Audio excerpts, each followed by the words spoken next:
Hey everybody, welcome to T-Roy Cooks. I appreciate you joining today.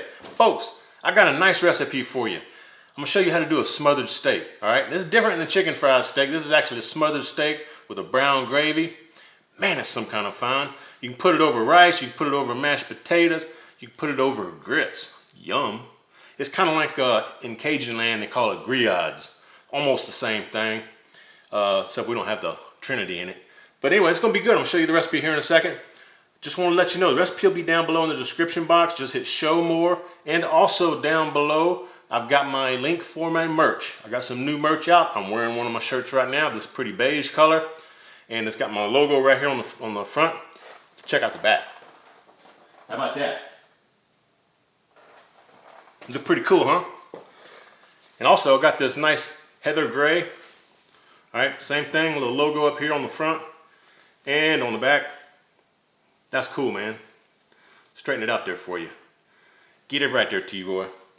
And also I have some hoodies with a metal zipper in the front. Now the hoodies, it's a very limited supply. They're a little bit expensive, but it's a very limited supply. So if you're into hoodies, it's getting cold out there where you are, pick you up a nice hoodie before they go out, before they sold out. So again, be down below in the description box. So thanks for all my fans who requested some merch. I appreciate it. Now let's get to this recipe, man. It's gonna be some kind of fun. Y'all stick around. T-Roy's chilling in the backyard grilling, cooking up some barbecue for you. T-Roy's chilling in the backyard grilling, showing you that you can cook it too. Always with a beer or whiskey, but he cooks responsibly.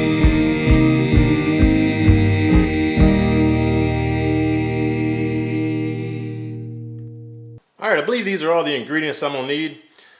You can use some cube steak, which I've done here. These are already tenderized by my local butcher. I like to use top round. Sirloin would also work. We need to tenderize this top round. It's not tenderized yet. I'll show you that here in a second. Get you a white onion, kind of cube it up, you know. It doesn't have to be real small pieces. Just coarsely chop it. Going to need some type of all-purpose seasoning. I'm using this smoked Midwest all-purpose seasoning, but the Larry's or anything else would work fine. So onion powder, garlic powder, little thyme, dry thyme, Worcestershire. Gonna need some beef stock. You can also throw some wine in here. Gonna need some kind of oil. I'm using canola oil back here. And you're gonna need some all-purpose flour. Let me show you how we tenderize this steak. All right, here's that top round, and you can see it's already pretty thin. You can either use one of these hammers, the little meat mallet thing here, meat hammer. And it doesn't matter really which side. This is flat. This has the looks like it's been through the tenderizer at the grocery store. If you don't have that hammer though, just get you an iron skillet or any kind of a saucepan like this. Just tenderize it like that, folks. That's all you gotta do.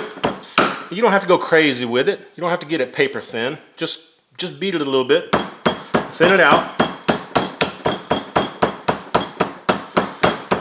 And that's tenderizing it.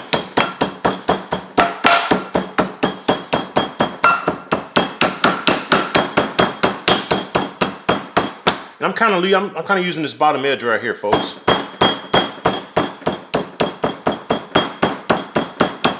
There you go. That'll work for me.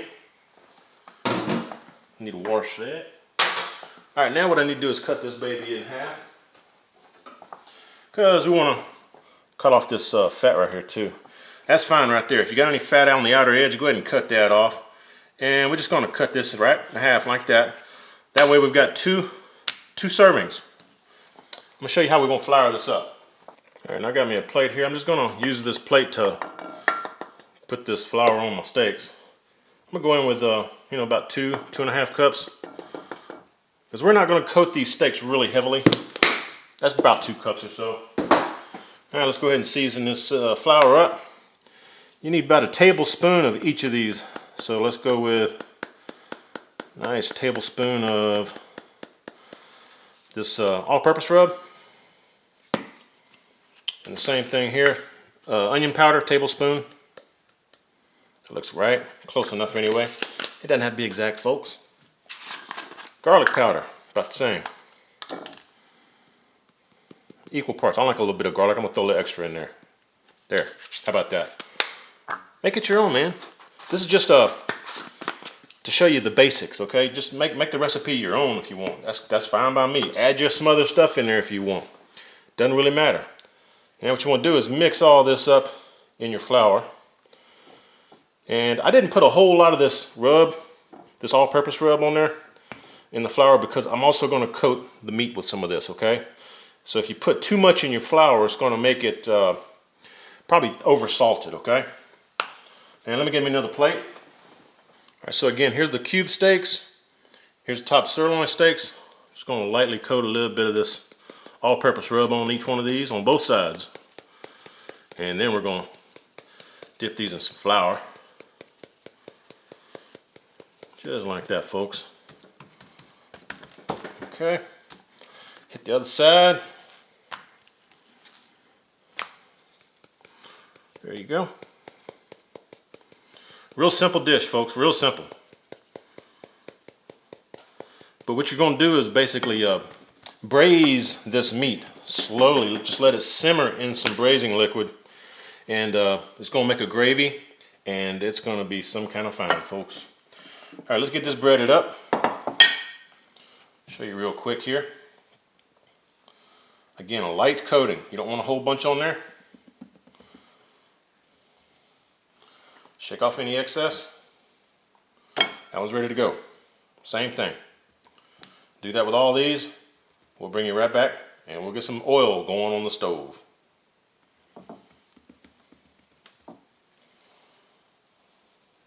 All right, my oil is about hot enough. I believe I can start seeing it kind of shimmer a little bit. And you can also put a little bit of flour in there if you see it sizzling like that. You're good.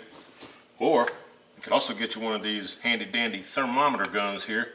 The infrared gun, we're shooting about 374 right there. All right, go ahead and lay your meat in there. And I'm gonna do this in 2 batches, folks. There we go. Get that laid down in there.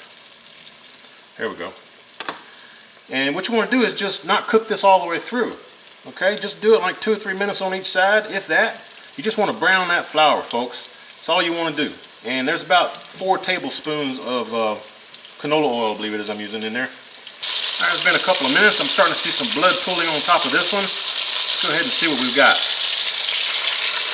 Yeah, that'll work. All right. Could be a little bit more brown, but that's fine. I think I put a little bit too much oil in there, folks. I just dumped it out of the bottle. I didn't measure it, but you need about 4 tablespoons or so. We're going to go a couple of more minutes on this side, let it get browned up, and we're going to transfer these out, put the other ones in there, cook them, and we'll bring you back after they're all cooked. All right, it's been about 8 minutes, and these onions are looking really nice. And they're going to finish cooking down in the sauce anyway, in the gravy. There's still some oil in there. Remember, I left maybe a tablespoon or so in there. So I'm going to add a little bit of flour. You know, maybe a tablespoon of flour. Kind of equal parts of oil and flour. And let that flour cook for just a couple of minutes. Kind of get that flour taste out. And this is going to give us some body to our gravy. It's been about a minute and a half. Let's go ahead and add us some beef stock here I got. I'll put about 1.5 cups in there.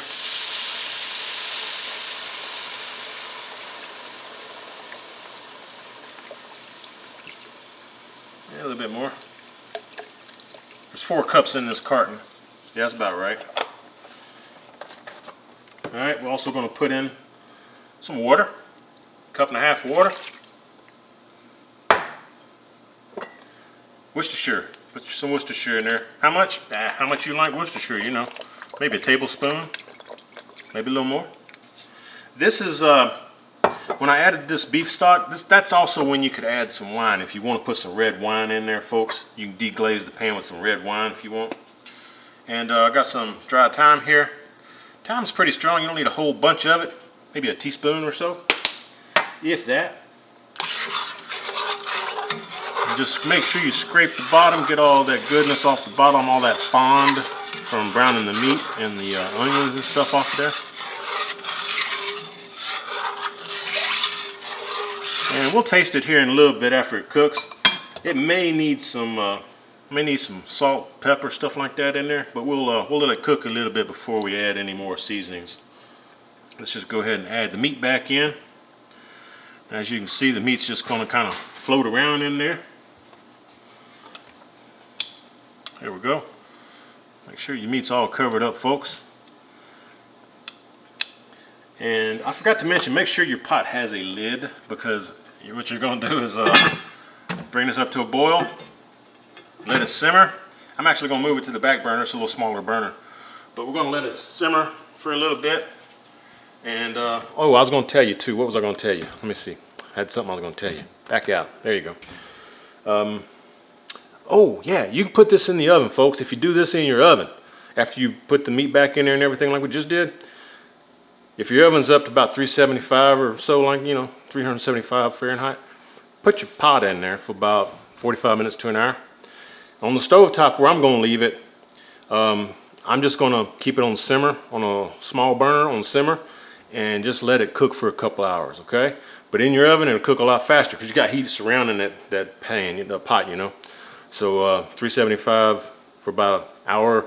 Check it and see how tender the meat is. You want the meat to wind up being fork tender. Or you can put it in your fingers and kind of squeeze it and it comes apart. Fall apart meat, that's what you want.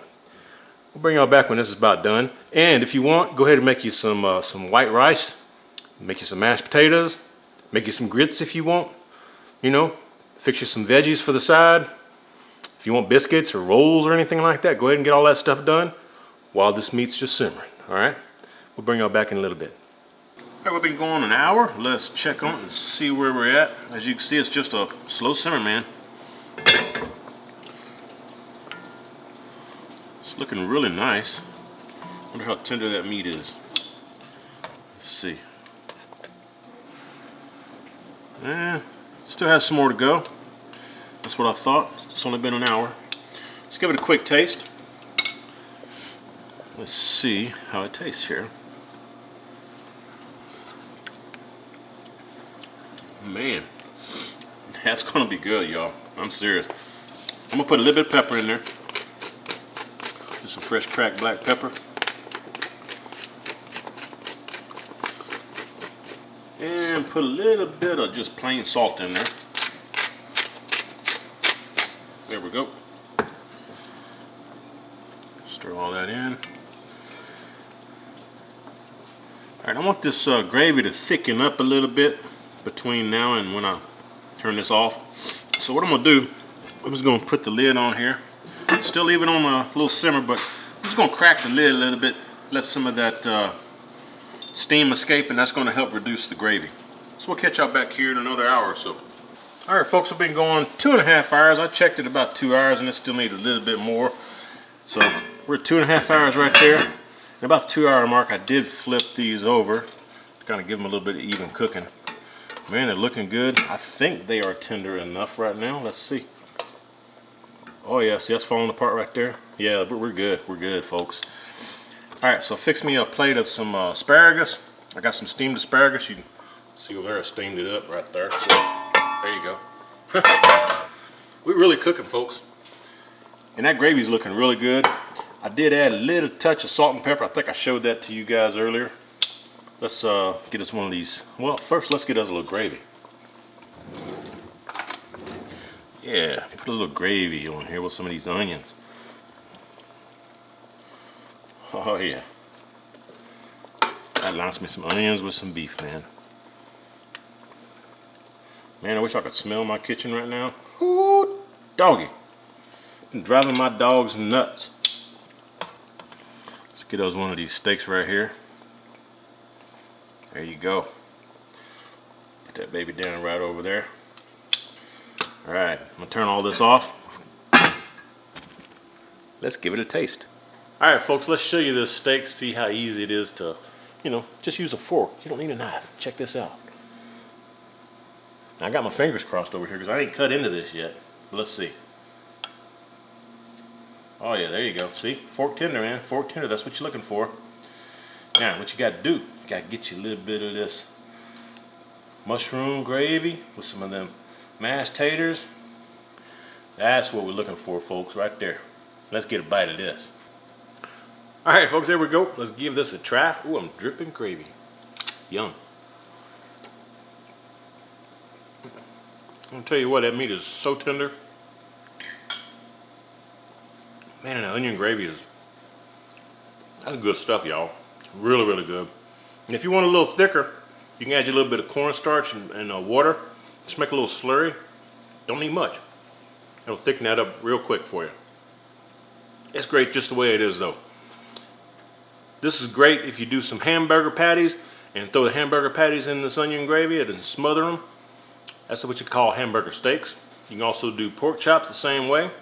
You can add just some mushrooms if you want. Baby portobello sliced up instead of the onion. Make your mushroom gravy. Or add mushrooms and onions together. I've done that. Really, really good because Karen likes mushrooms. Folks, this is excellent. Make it your own way though. Use your own ingredients. Change the amounts. If you like more pepper, put more pepper. If you like less salt, use less salt. You know, just make it your own. My recipe will be down below in the description box, along with my link for my merch. Appreciate all the requests to get some merch out there. Hope you guys enjoy it. And again, remember, the hoodies, very limited quantities. So if you're interested in a hoodie, you be sure and get one real quick. They're going to be going out fast. If y'all like this kind of stuff, y'all give me some thumbs up. If you're not subbed, hope you go ahead and subscribe.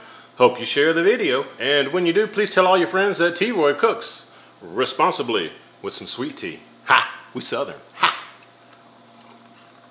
Cheers, everybody.